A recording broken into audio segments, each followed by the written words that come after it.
Police officers using force. The videos seem to be everywhere these days, grabbing national headline and triggering protests, even riots. And right now there's a heightened focus on force in our country, and we all have questions.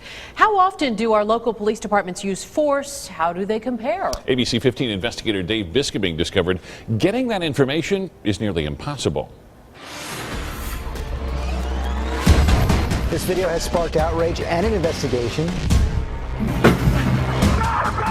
Fresh outrage over the shooting death of a teenager by a police officer. A southern Arizona police officer runs down a suspect. Shocking videos of police using force. Phoenix police officer asking for his job back. He kicked a man's teeth out. Cell phones and officer body cams capturing more of it than ever before. Oh my God. Transparency is critical because the public right now is not just asking for it, they're demanding it. But a national investigation by ABC 15 and other Scripps stations found tracking and comparing how police in our country use force is virtually impossible. And it's not just us. Each of these agencies have different information systems. The Department of Justice can't do it either. Given the diversity of what is collected, and even whether it's collected at all. We pulled data and statistics from 60 police agencies in 15 states to see if their use of force has gone up or down in recent years. And that includes Arizona's largest agency, Phoenix Police. Phoenix PD's self-reported use of force has stayed relatively flat in the last few years, from 451 to a high of 525. But compared to other large departments, is that good? Bad? Well, without reviewing every single incident, it's impossible to tell. For example, Detroit Police and the San Diego County Sheriff's Department each have about 1,000 fewer officers than Phoenix, but both have significantly higher use of force stats. Why?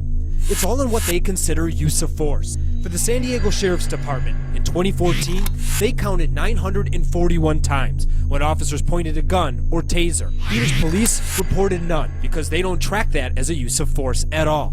Another issue is how agencies count use of force. Take this scene, for example.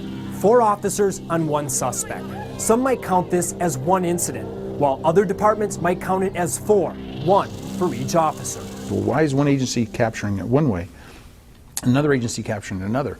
That's a problem. We need to have a national consensus on that, and right now it's not there. Professor Jeff Hines is a retired Phoenix commander who oversaw use of force investigations. He sees and agrees the stats need to be standardized. We all need to be on the same page so the public believes in what we're saying to them. Now, the DOJ says it's working to develop a way to standardize use of force data, something that will put videos like these into context, and something the International Association of Chiefs of Police wants. I am not afraid of the stats. Bring them on, because when the public sees the millions and millions and millions of citizen contacts that we have, and that 99% of them no force is used, that's powerful.